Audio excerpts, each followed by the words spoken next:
नमस्कार। Between the lines with निरुंजन में आपका स्वागत है। आज हम बात करेंगे बांग्लादेश की। बांग्लादेश में शेख हसीना जो भारत में रह रही हैं, पिछले साल अगस्त में 5 अगस्त को भागने के बाद उन्होंने जो मोहम्मद यूनुस की अंतरिम सरकार है, वो अंतरिम सरकार को मोहम्मद यूनुस को खुली चुनौती दे दी है।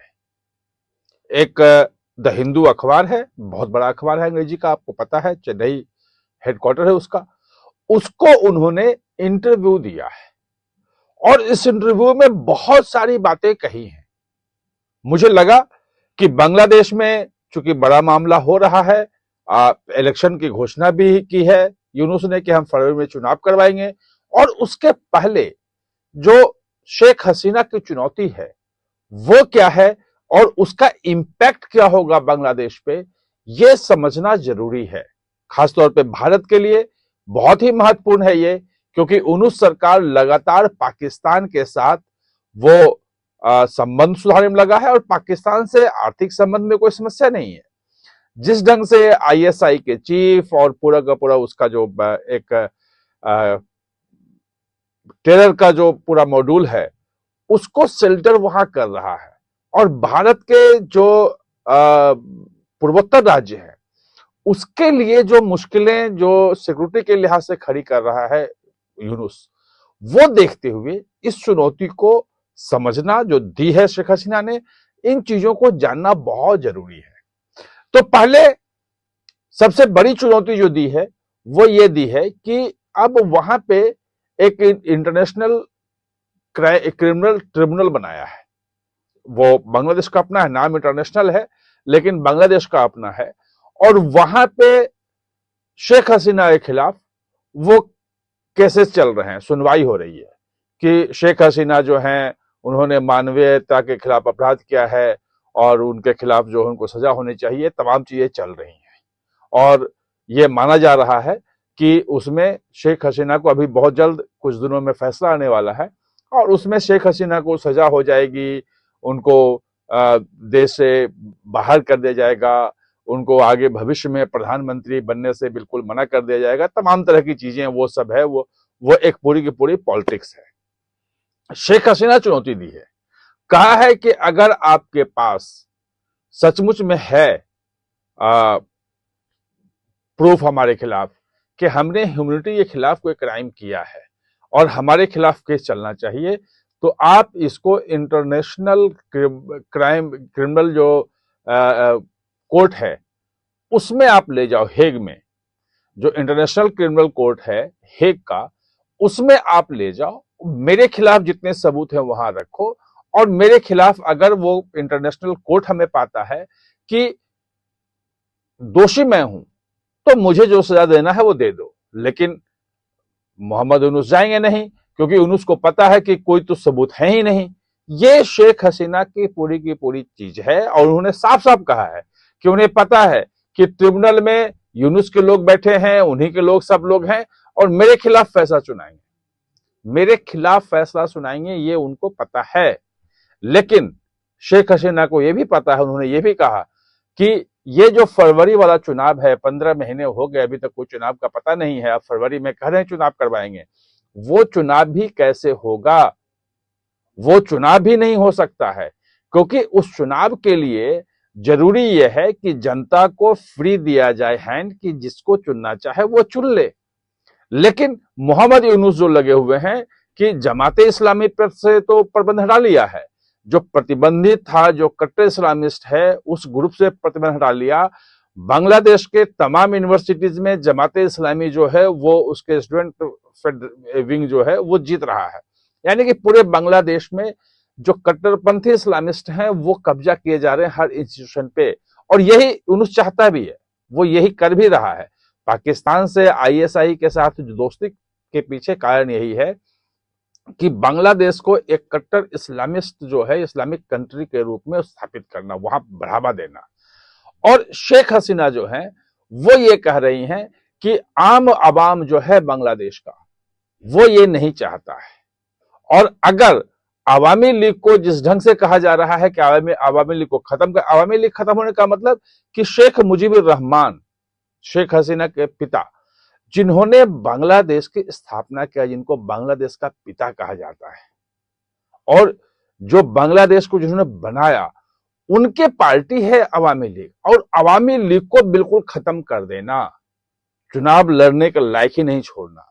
अब शेख हसीना का यह कहना है कि अगर जनता को यह ऑप्शन ही नहीं दिया जाए कि अवामी लीग को वोट करें या न करें, और सिर्फ जो वहां पे जो कट्टरपंथी पार्टियां हैं वही खड़ी हो जाएं, तो फिर चुनाव क्या होगा?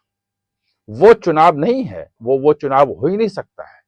और अगर वो चुनाव नहीं हुआ तो फिर जो वायलेंस जेएनजी का, जिसको उकसा करके और शेख हसीना को भागने में मजबूर किया गया, और शेख हसीना ने कहा, जब उनसे पूछा द हिंदू ने कि भाई उस वक्त आपसे गलती हुई क्या कि आप उस पूरे स्थिति को संभाल नहीं पाए, जो चल रहा था, अगर सही फैसला लेता, सिक्योरिटी पर्सन सही फैसला लेते, तो हो सकता है कि आपको वहां से भागने की नौबत नहीं आती। ये सवाल था। उन्होंने कहा कि भाई ऐसे सिचुएशन में बहुत सारे फैसले होते हैं, कुछ जगह कार्रवाई हो जाती है, लोकल जो वहां पे सिक्योरिटी का जो इंचार्ज है वो कुछ फैसला लेता है, उसके गलत इंपैक्ट भी होते हैं, लेकिन ओवरऑल जो फैसला था वो कहीं कोई गलत नहीं था। जो सिक्योरिटी पर्सनल थे, जो सिक्योरिटी एस्टेब्लिशमेंट है, यानी कि पुलिस है, आर्मी है, ये सब कहीं ना कहीं से सही काम कर रहे थे, लेकिन सिचुएशन हाथ से बाहर चला गया, क्योंकि एक पूरा का पूरा वो ऑर्गेनाइज्ड वे में था, और वो लोगों को उकसाने में, युवाओं को उकसाने में वो सफल रहे। बाद में युवा जो हैं वो खुद समझ रहे होंगे क्या स्थिति उनको बांग्लादेश की हो गई है, और माइनॉरिटी पे जिस ढंग से हमला हुआ, जिस ढंग से हत्याएं हुई, हिंदुओं को जेल में डाला गया है। आज कलकत्ता हाईकोर्ट ने एक ऑर्डर किया है और उसने कहा है कि भाई कितने हिंदू वहां जेल में बंद हैं, इसकी संख्या बताया। भारत सरकार से भी कहा है कि आप पूछ के बताओ वहां पे क्या स्थिति है। और मतलब जितने बड़े दुनिया के देश हैं वो सब वहां पे माइनॉरिटी को लेकर के वो चिंता जता चुकी हैं। तुलसी गवाड़ वो आई थी भारत में, तो वो भी जो वहां पे माइनॉरिटी पे जो हमला हो रहा है और जिस ढंग से उनके साथ यातनाएं हुई, हिंसा हुई है, उस पर चिंता जता चुकी हैं। तो शेख हसीना का ये कहना है कि ये मोहम्मद यूनुस जो है वो जानबूझ करके ऐसी सिचुएशन पैदा कर रहा है, और अगर ये हुआ और अवामी लीग को वोट देने नहीं दिया गया, मतलब चुनाव में खड़ा नहीं होने दिया गया, और लोगों को चुनने का अधिकार नहीं होगा, तो बाइकआउट करेंगे। स्वाभाविक तौर पे वो किसी तीसरे को तो वोट देंगे नहीं। और एक और बड़ी बात जो इशारा किया, वो इशारा ही मैं कहूंगा क्योंकि अभी उन्होंने कोई ऐसी घोषणा नहीं की, उन्होंने कहा कि भाई बांग्लादेश में एक और जो है needs it more violent upheaval, यानी कि एक और हिंसक उथल पुथल की जरूरत वहां पे है। ये एक बड़ी चीज है जो सीधे सीधे यूनुस गवर्नमेंट को चुनौती देती है कि जिस ढंग से वायलेंस के सहारे, हिंसा के फैला करके, उथल पुथल करके शेख हसीना को वहां से भागने पर मजबूर किया गया, वो गलत चीज था। और अगर वो उन्होंने सही ढंग से चुनाव नहीं होने दिया, क्योंकि 2024 के जनवरी में चुनाव हुआ था और भारी बहुमत से शेख हसीना की पार्टी अवामी लीग वहां जीती थी, तो बोले कि अवामी लीग जब इतनी बड़ी पार्टी है तो चुनाव होने दो। अगर चुनाव नहीं हुआ तो फिर वही स्थिति फिर पैदा हो सकती है। एक और बात कही उन्होंने, जो मैं लास्ट में बता रहा हूं, लेकिन सबसे महत्वपूर्ण बात यह है कि अभी भी वो बांग्लादेश की प्रधानमंत्री हैं, उन्होंने इस्तीफा नहीं दिया है, और यूनुस की सरकार जो है वो गलत तरीके से, इलिजिटिमेट तरीके से, इलीगल तरीके से उसने कब्जा किया है। अंतरिम सरकार बनाया था कि हम फिलहाल ट्रांजिशन के फेज में रहेंगे, चुनाव करवाएंगे। 15 महीने हो गए, अभी तक चुनाव नहीं हुआ।